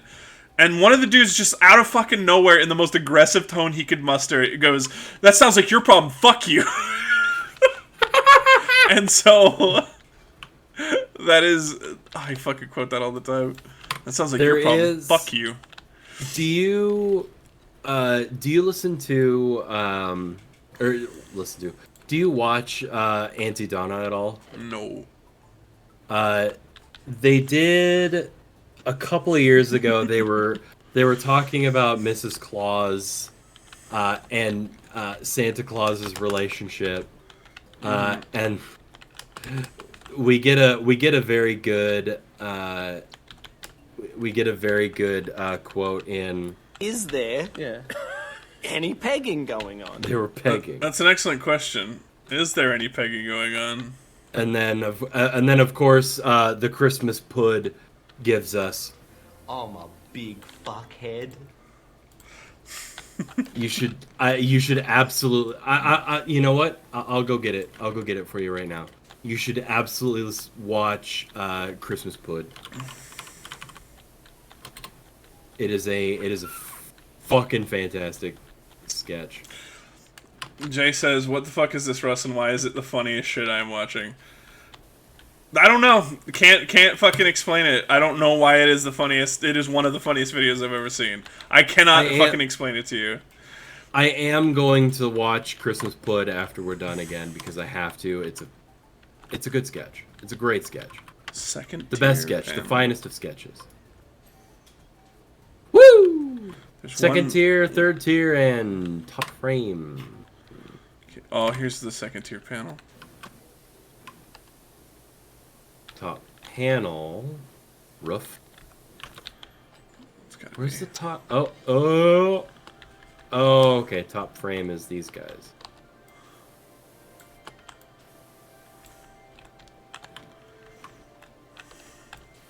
Yeah, that goes to anyone. I highly recommend Auntie Donna. They're an Australian sketch comedy group. They're fucking hilarious. Oh, is it the three guys and one of them has really long hair and... Yeah, that's Zach. Yeah, yes. There's Zach Broden and the other guy. I have watched them. They do make me laugh. I mean, Christmas Pud is my favorite. What's the other one? The Kiln, Get Out of the Kiln is very good. Kiln Safety or whatever it's called. They do one that's about board games, which is very funny. Speaking of board games, if we're recommending shit, there's a YouTube channel that is not really comedy. It's a fucking board game channel, and you guys know how much I love board games. It is called No Rolls Barred. Please. I feel like I've heard that name in past. It's their British board game channel. I love them, and they're very funny because they're all like actors and like theater people. And fuck, dude, it like sometimes I'm like crying laughing when The episode that I recommend is Diamante, which is if you've ever played what's it fucking called in America? Aztec Gold, something like that. It's we played it on Board Game Night one time. It was the one where we're like going into an Aztec mine and searching for gold. But Diamant is the British version, and fucking watch that video.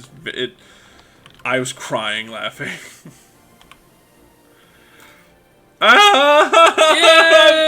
Yay! If you do another board game night with like virtual tabletop or whatever, let me know. Tell you when the next one is. Please, I would love to join in. I think that'd be a lot of fun. This weekend. Dope. Our June one is this Saturday.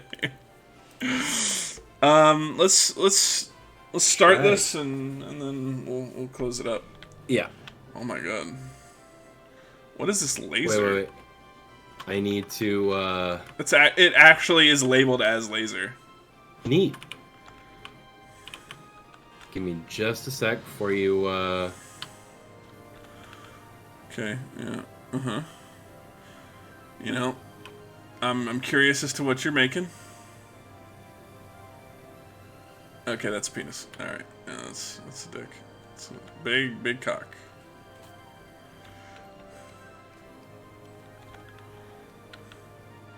I'm gonna say the word fuck over here. Oh wait, before we go, hold on. Let's see if we can buy the new thing. Ooh, yeah. 5,000, baby! Ooh. We officially have the best one. It's the Vista Pro. So I'm gonna very quickly see if I can buy all the attachments. Damn, I wish Microsoft got on that shit, right? Sure.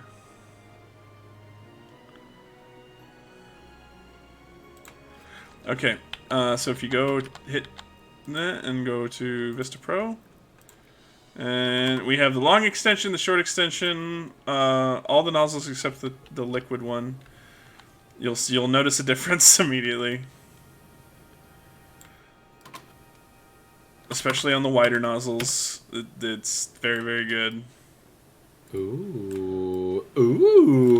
Yeah, this is the best. Oh, best one in the game. Look at that! Oh my god. That's a B. I was gonna write fuck. I forgot. Damn. Well, I just made a sus. I'm in Among Us. Amogus. Wow. Alright, fuck. Alright, that's enough for now. We'll come back to this next time. Yeah. Oh. What a time. What a game. Ow. But yeah, watch Pizza. I will. I'm gonna watch that as soon as we're done here. Okay, I have to... Hold on a sec. I'm going to bed literally right after this. I'm very, very tired. I do have some water. Good. Drink it. Drink some water.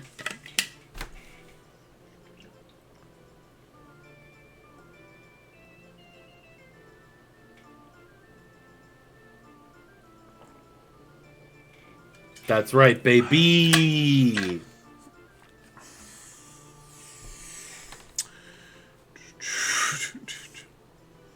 This mustache retains a lot of moisture.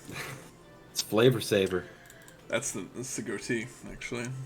Hey there, baby. You want to take a ride on my caterpillar? It's right here on my upper lip. Let's make something. What's it called? Soup saver. Soup trap. There we go. God. I think flavor saver is better than soup trap. That's the goatee is the flavor saver. So you can just go taste whatever you had. Yeah, fair. The worst fucking shit about having a mustache, and I will say this. I taste my coffee all day. like I have very sweet coffee in the morning, and so I and it's like tasting candy, and I'm like, oh. You know what? You know what you should do? What? Get a pack of metal straws. They're like $5 on Amazon.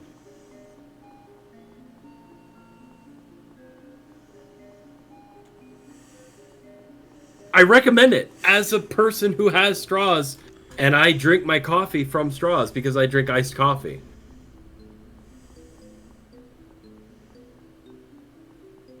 All right, I guess I'll just go fuck myself then. What the fuck? I said nothing. Literally didn't say anything. Yeah, no, you're just letting me go off, and you're just not saying anything. You're just like, I'm just gonna let this dipshit keep going. That's not what I meant. I thought it was funny. I'm sorry. Anyway, good night, everyone. Have a wonderful Good night, everyone. Have a good night. Buckle your seatbelts. Make sure to flush after you poop. Seatbelts. Put a seatbelt on the toilet. Put a seatbelt on the toilet. Strap in for maximum poopage.